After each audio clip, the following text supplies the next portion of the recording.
I was watching my sister parade around in my graduation dress when the memories of my previous life hit me like a freight train. The white silk clung to her body, my body really, since we were the same size, and she twirled in front of the full-length mirror in what used to be our shared bedroom. Except it hadn't been ours for 3 years now. After she'd complained enough, Mom and Dad had kicked me out to the basement so Jessica could have her own space. It fits perfectly, Jessica cooed, running her hands down the fabric. I can't believe you were just going to let it hang in your closet, gathering dust. I stood in the doorway, my heart pounding, my head splitting with the weight of memories that shouldn't exist. I was 18 years old, standing in my family's house in suburban Connecticut, but I also remembered being 23 and dying alone in a studio apartment. Having been estranged from my family for 5 years, I remembered my original graduation day, 4 years from now, when Jessica had borrowed this exact dress without asking. I remembered coming home from the ceremony to find my room ransacked and the dress gone. I remembered the photos she'd posted online, claiming she'd bought it herself, getting hundreds of likes while I'd been forced to wear a backup dress that didn't fit right. But that was the least of what she'd done to me. Emma, Jessica's voice snapped me back to the present. Why are you looking at me like that? You said I could borrow it. I hadn't. I would never have said that. But I also knew from experience that it didn't matter what I said. Jessica would take what she wanted and our parents would support her. Actually, I heard myself say, my voice steadier than I expected, I need it back. Jessica's face transformed from smugness to outrage in an instant. What? No, you already said yes. Mom, Mom! Our mother appeared within seconds, as if she'd been waiting in the hallway for her cue. Margaret Chen, 48 years old, her hair dyed an aggressive shade of honey blonde, wearing yoga pants despite never doing yoga. Her lips were already pursed in that familiar expression of disappointment she reserved exclusively for me. What's the problem now, Emma? There's no problem, I said calmly. I just need my dress back. Jessica can't borrow it. Why not? Mom's voice rose instantly. Why are you being so selfish? Jessica has her senior banquet next week and she wants to look nice. You don't have anything coming up. Why can't you share? Because in my previous life, Jessica had spilled red wine all over this dress and returned it ruined. Because she'd then blamed me for lending her a defective dress. Because when I'd confronted her, she'd cried to our parents and they'd made me apologize to her. But I couldn't say any of that. I just need it, I said instead. Jessica's eyes welled with tears, those practiced perfect tears that had always worked like magic on our parents. She's doing this because she's jealous. She's always been jealous that I'm prettier and more popular than her. Emma Chen, you give your sister that dress right now, Mom commanded. I didn't raise you to be spiteful. The familiar anger rose in my throat, but this time it was tempered by something new, knowledge. I remembered how this story ended.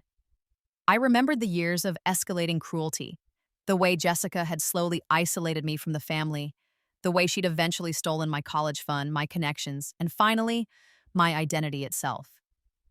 In my previous life, I'd graduated from state college with honors, landing a prestigious internship at a tech company.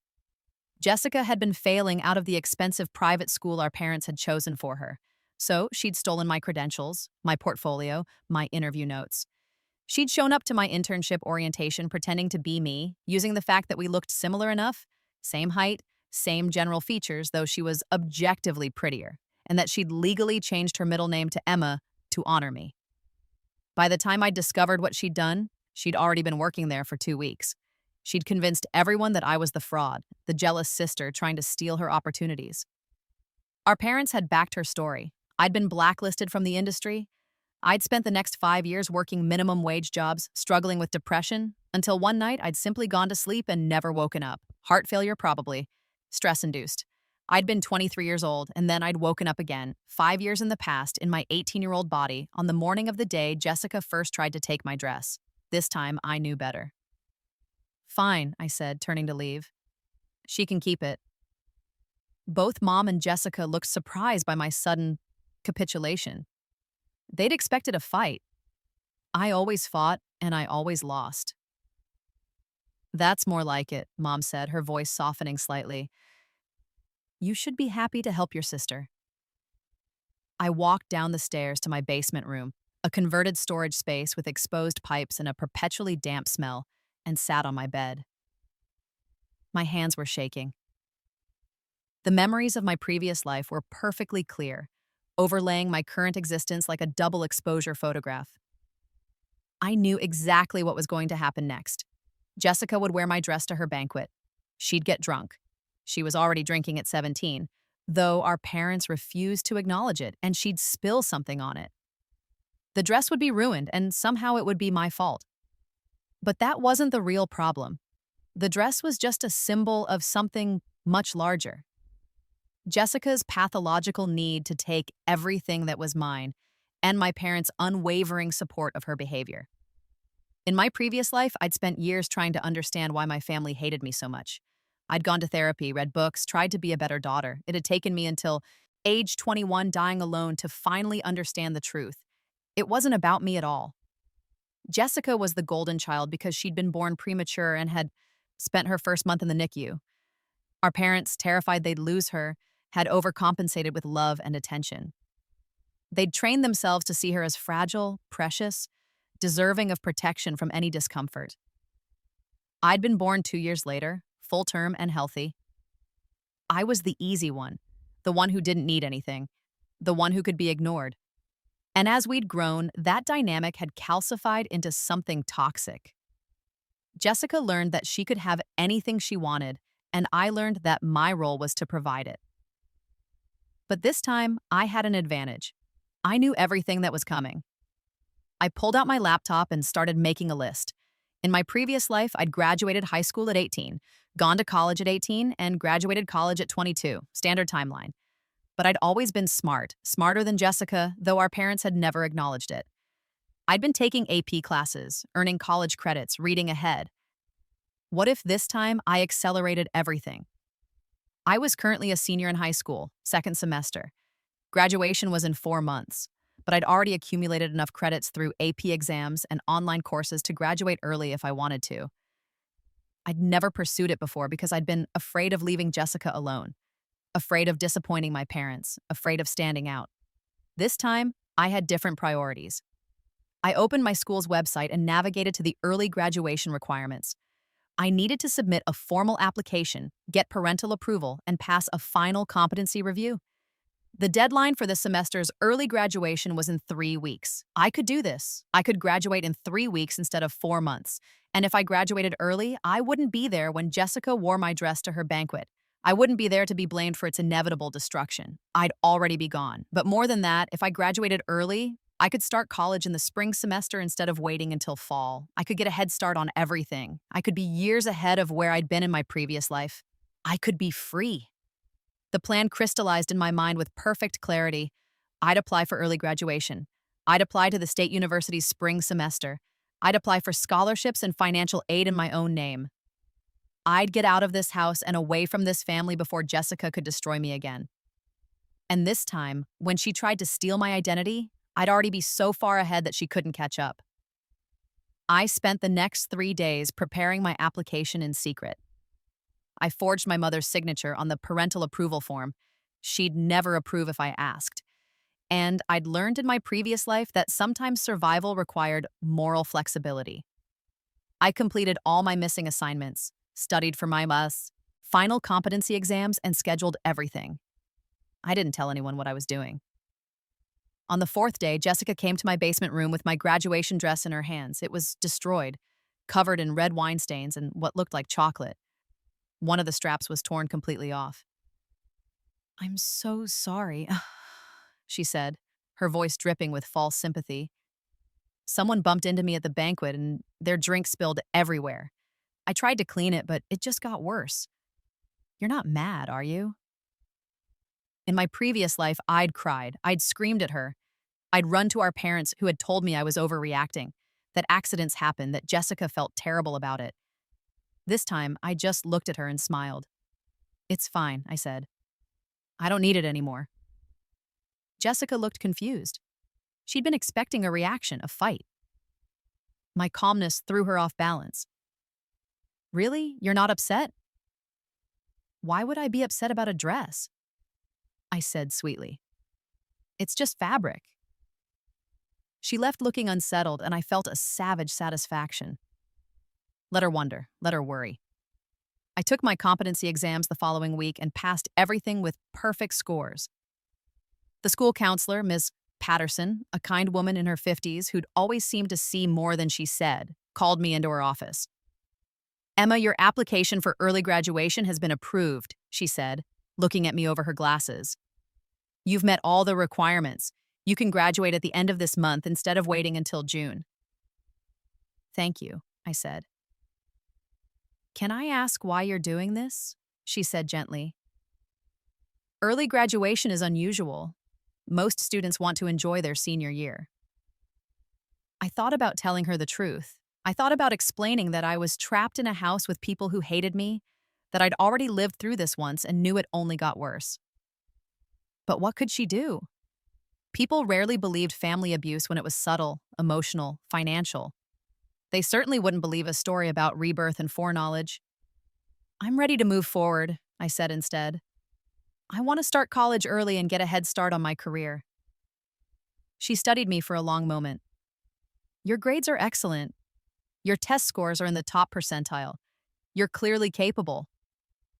She hesitated. "But Emma, you don't have to run away from things. If something's wrong at home—" "Nothing's wrong," I interrupted. I just want to graduate." She sighed and handed me a folder. "Here's everything you need. Your diploma will be issued on February 28th. You'll need to return your textbooks and settle any outstanding fees before then." I took the folder with trembling hands. February 28th. That was 3 weeks away. 3 weeks until I was free. I didn't tell my parents about my early graduation. I figured they'd find out eventually, but I wanted to have everything arranged first. I applied to the state university for spring admission and was accepted within a week. They had space in their mid-year program, and my grades were strong. I applied for financial aid using only my own information, carefully avoiding any forms that required parental contribution. In my previous life, my parents had controlled my college fund, $50,000, that my grandparents had left me before they died. They'd promised it would pay for my education. Instead, Jessica had needed the money for her private school tuition, and then for her business venture, which had failed within 6 months, and then for her apartment when she'd decided she couldn't live at home anymore. By the time I'd graduated college, the fund was empty. This time, I wasn't going to let them touch it. I made an appointment at the bank where the fund was held. The account was in my name, with my parents as custodians until I turned 18. But I was 18 now. I could take control. The bank manager, a middle-aged man named Robert Simmons, pulled up my account information. "Everything looks in order," he said. "Since you're now of legal age, you have full access to the account. Your parents' custodianship has ended automatically." "I'd like to transfer the full amount to a new account," I said, "one that only I have access to." He nodded and began the paperwork. It took an hour, but by the time I left the bank, all $50,000 of my inheritance was in a new account with a different bank, and my parents had no way to access it. I felt like I could breathe for the first time in years. 2 weeks before my graduation date, I told my parents over dinner. "I'm graduating early," I announced, my voice steady. "I'll be receiving my diploma on February 28th, and I'm starting college in March." The silence was deafening. My father, Richard Chen, looked up from his phone for the first time all meal. Mom's fork clattered against her plate. Jessica's mouth fell open. "What are you talking about?" Mom said finally. "You graduate in June." "I accumulated enough credits to graduate early. I've already been accepted to State University for the spring semester." "You can't do that without our permission," Dad said sharply. He was a lawyer, always thinking in terms of rules and permissions. "Actually, I can. I'm 18. I got approval from the school. It's done." "This is ridiculous," Mom said, her voice rising. "Why would you do something like this without discussing it with us?" "When have we ever discussed anything?" I said quietly. "When have you ever asked what I wanted?" "Don't be dramatic," Dad snapped. "You're not leaving this house to go to college. You'll stay here and help your sister." "Help her with what?" I interrupted. "Help her steal my things?" Help her ruin my life? How dare you, Mom hissed. Jessica has never stolen anything from you. You're just jealous. I'm done being jealous, I said, standing up. I'm done being the backup daughter. I'm done being the one who has to sacrifice everything so Jessica can have what she wants. I'm graduating, I'm going to college, and there's nothing you can do to stop me. Jessica was staring at me like she'd never seen me before. Emma, what's gotten into you? Perspective, I said. I walked away from the table and went down to my basement room. I could hear them shouting upstairs, angry, confused, demanding I come back, but I locked my door and ignored them. Over the next 2 weeks, they tried everything. They grounded me, I ignored it. They threatened to cancel my college applications. They couldn't. I'd applied myself. They tried to guilt me about abandoning the family. I'd already been abandoned years ago. They even tried to act nice, suddenly interested in my life, asking about my plans. I didn't trust any of it. I'd seen this pattern before. They'd be sweet until they got what they wanted, and then they'd go back to neglecting me. On February 28th, I walked into my high school's main office and received my diploma. Mrs. Patterson was there, smiling, along with the principal.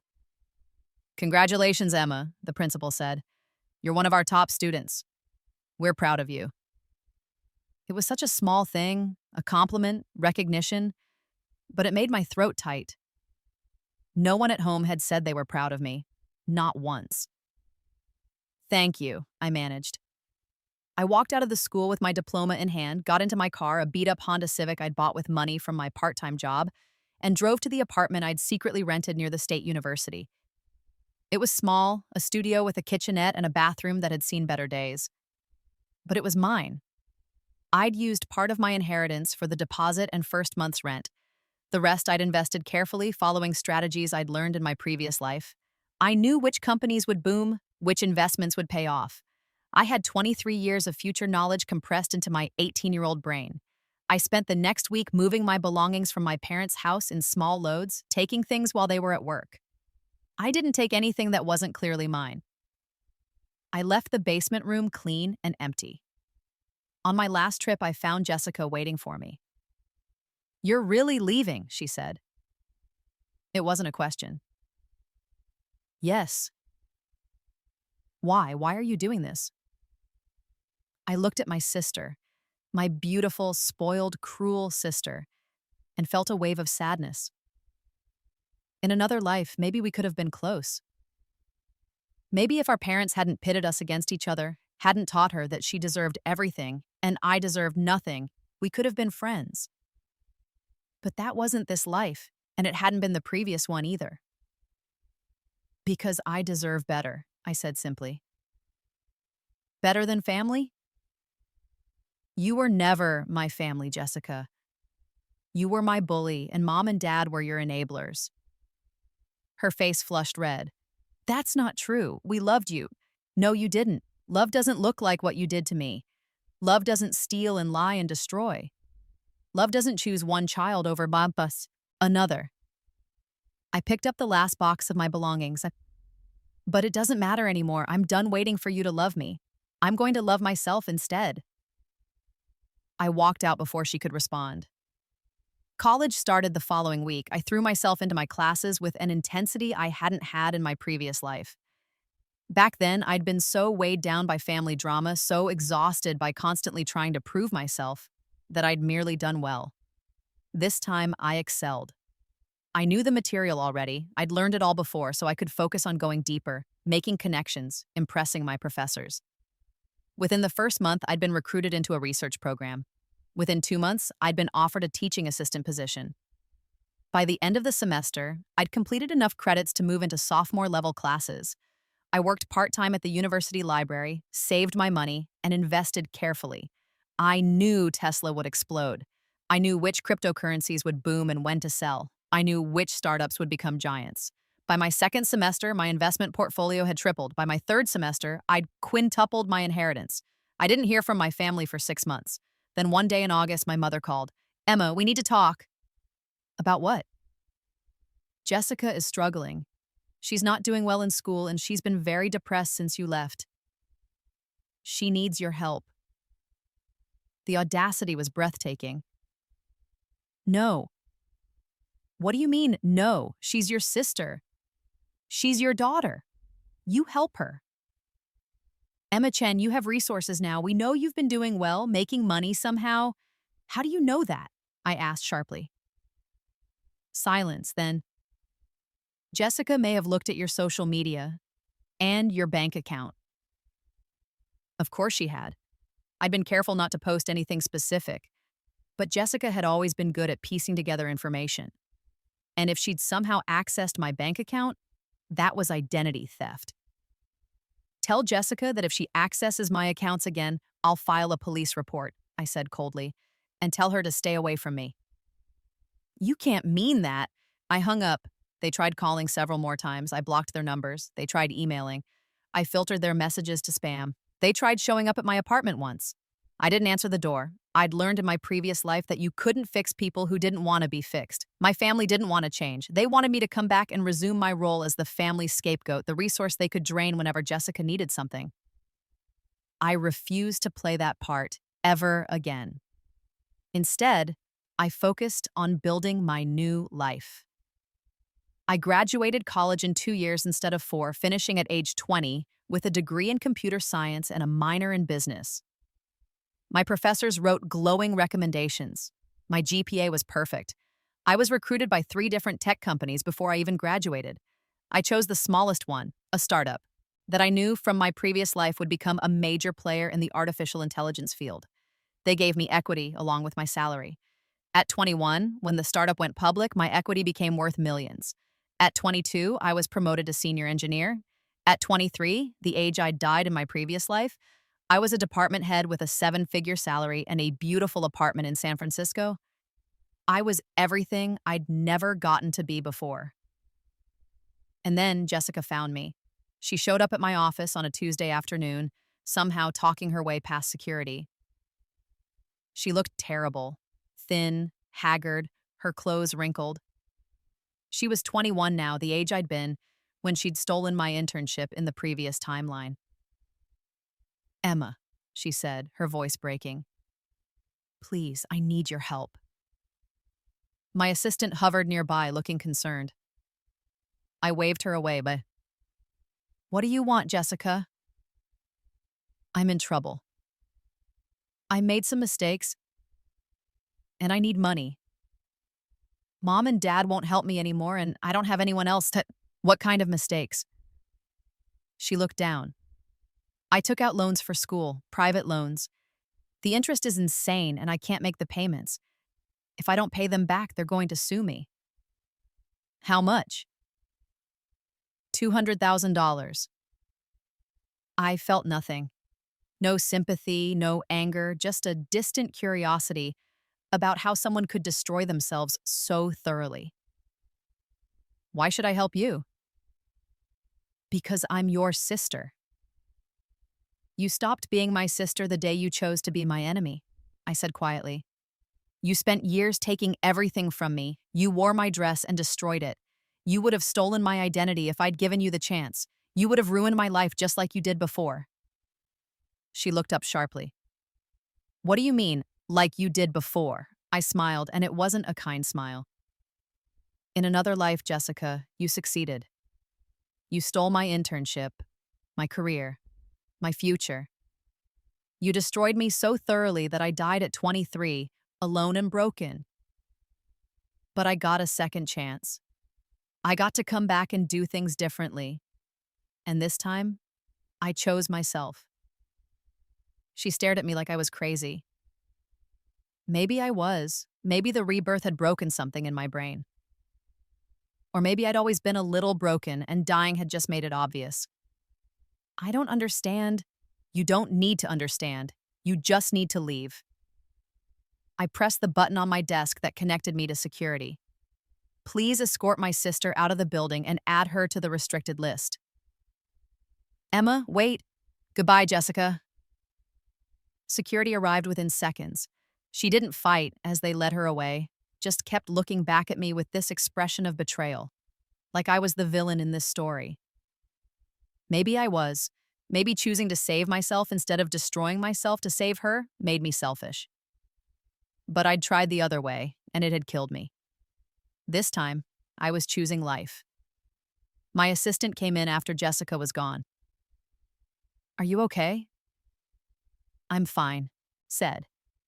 And I was. I felt light, free, like I'd finally cut the last chain that had been holding me down. That night, I went home to my apartment, a beautiful space with floor-to-ceiling windows and a view of the bay, and I allowed myself to feel everything. The grief for the family I'd never had, the anger at the years I'd lost in my previous life, the overwhelming relief that I'd escaped. And then I let it all go. I had a new life now, a better life. I had friends who actually cared about me. I had a career I loved. I had enough money to never worry again. I had a future that was entirely my own. 6 months later, I heard through a mutual acquaintance that Jessica had declared bankruptcy. She'd dropped out of school, moved back in with our parents, and was working retail.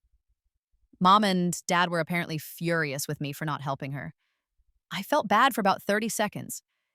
Then I remembered the dress and the stolen internship that hadn't happened this time but had happened before, and the thousand small cruelties that had defined my original childhood. I'd saved myself. That wasn't a crime. When I was 25, my company was acquired by a tech giant for a sum that made international news.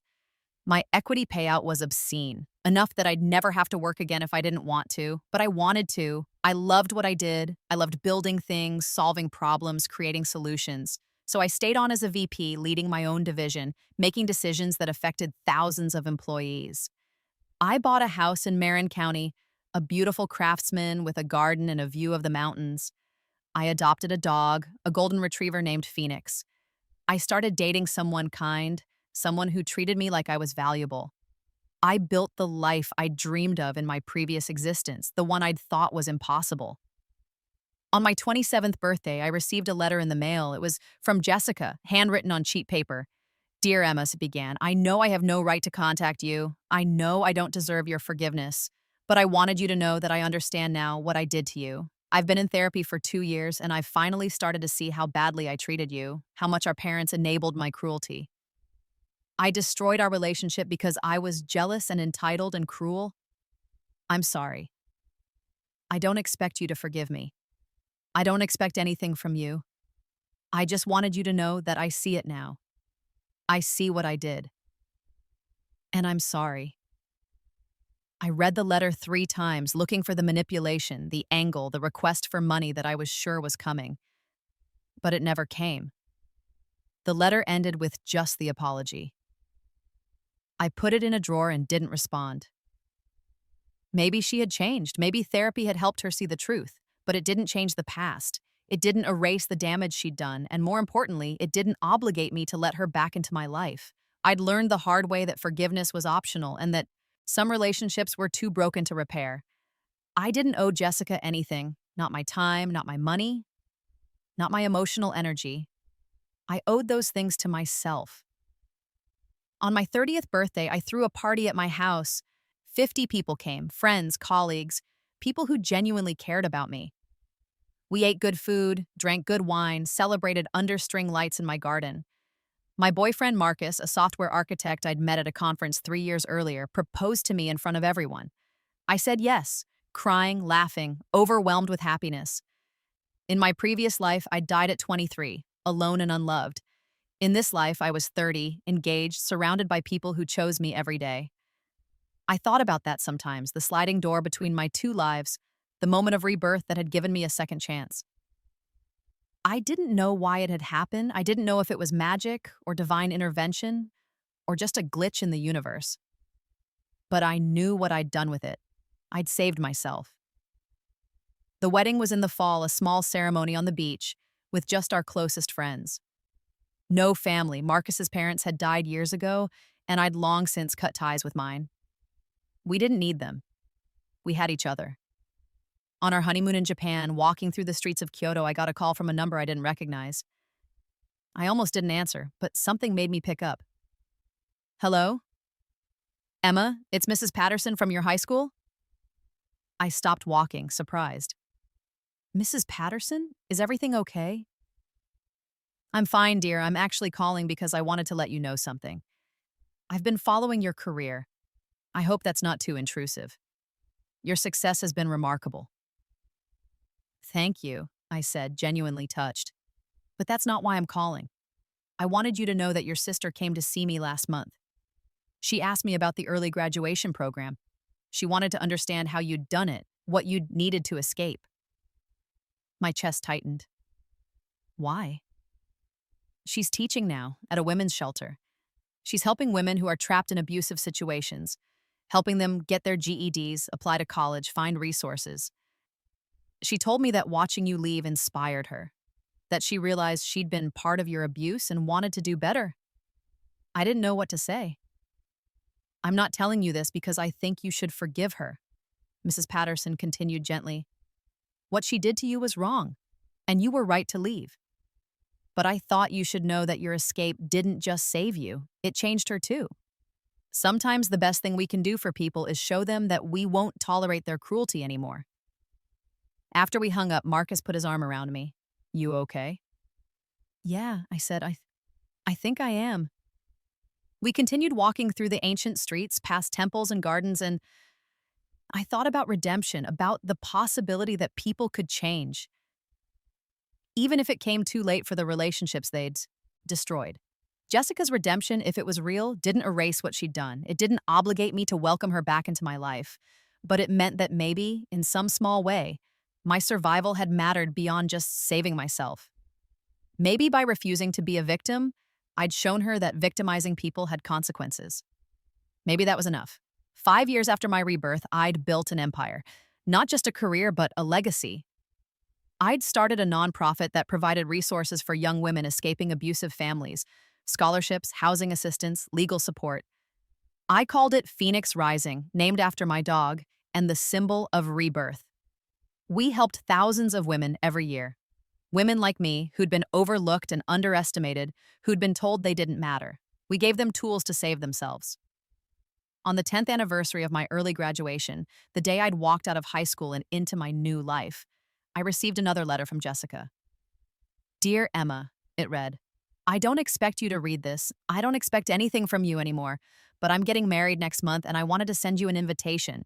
Not because I think you'll come, but because you should know that I'm happy now. I'm teaching full-time. I've been sober for 5 years. I'm marrying a good person who knows everything I did and loves me anyway. I'm not the person I was when we were young.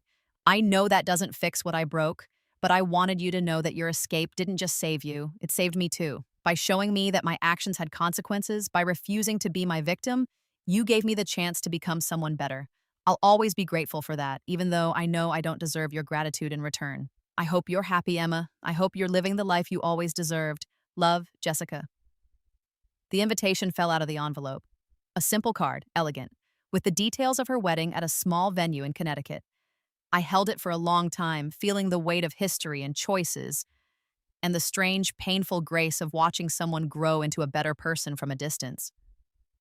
I didn't go to the wedding, but I did send a gift, a donation to the women's shelter where she worked, in her name. It was enough. I never spoke to my parents again. They reached out a few times over the years, always when they needed something, always with demands disguised as family obligation. I blocked every attempt. Some people thought I was cruel for that, for cutting them off completely. But I'd learned that love without respect wasn't love at all, and family without kindness wasn't family.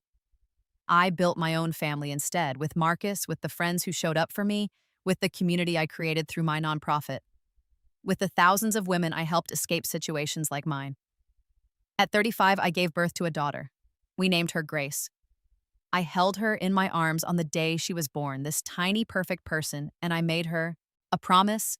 I will always choose you. I will always protect you. I will never make you sacrifice yourself for someone else's happiness. And I kept that promise. Grace grew up in a house full of love and laughter, with parents who adored her, who supported her dreams, who told her she was valuable and strong and capable. She never had to compete for attention. She never had to wonder if she was loved. She was everything I'd never been allowed to be: confident, secure, free. Sometimes she asked about my family, about why she didn't have grandparents or aunts or uncles. I told her the truth in age-appropriate ways. Some people aren't capable of being good family members. It's sad, but it's okay to walk away from people who hurt you. She understood. She was a wise kid. On my 40th birthday, Marcus threw me a surprise party. 100 people came, friends, colleagues, women I'd helped through my nonprofit. They filled our house with joy and gratitude. At one point, I stepped outside for air, overwhelmed by the love in that room. I stood in my garden looking up at the stars, and I thought about the girl I'd been at 18, standing in a basement room planning her escape. I thought about the woman I'd been at 23, dying alone, unloved, destroyed by people who should have protected me. And I thought about the woman I'd become, successful, happy, surrounded by people who chose me every day. I'd done it. I'd saved myself, and in doing so, I'd saved so many others. The rebirth had been a gift, but it was what I'd done with that gift that mattered. I'd chosen courage over compliance.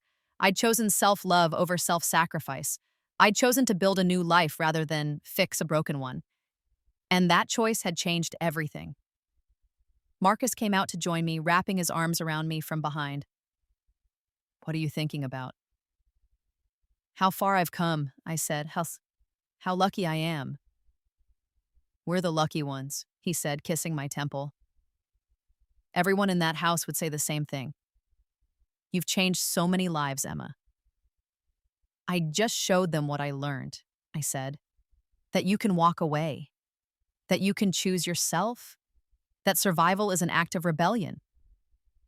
We stood there together, under the stars, and I felt a profound sense of peace. In my previous life, Jessica had worn my graduation dress to her banquet and destroyed it, and I'd been blamed for the loss. In this life, I'd graduated early and she'd worn nothing. No stolen dress, no borrowed glory, just her own consequences, and I'd built an entire life, an entire legacy in the space where her shadow had once fallen. That was the real victory. Not revenge, but rebirth. Not destruction, but creation. I'd taken my pain and transformed it into power. I'd taken my trauma and turned it into healing for others, and every day, I woke up grateful for the second chance I'd been given, and determined to make it count. Because in the end, the best revenge wasn't hurting the people who'd hurt me. It was becoming so successful, so happy, so whole, that their cruelty became irrelevant. It was living well, and I lived very, very well.